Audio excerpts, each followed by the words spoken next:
আমাদের ছেলে হোক বা মেয়ে হোক, আমরা একটু রোদে ঘোরাঘুরি করলে আমরা চলে যাই পার্লারে, গিয়ে আমরা ট্যান রিমুভ করি, ডিট্যান করি।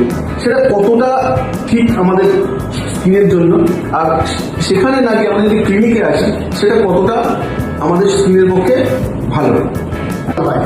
পার্লার বা সেলুনে যেটা হয় সেটা কিন্তু একটা সুপারফিশিয়াল ট্যান রিমুভাল হয়, ঠিক আছে? তো দুভাবে করা যায়। একটা তো আমরা কেমিক্যাল পিলস করে দিতে পারি, যার দ্বারা ট্যানটা রিমুভাল হয়ে যায়, বা আমাদের কাছে পিকো লেজার রয়েছে, সেখানে পিকো লেজার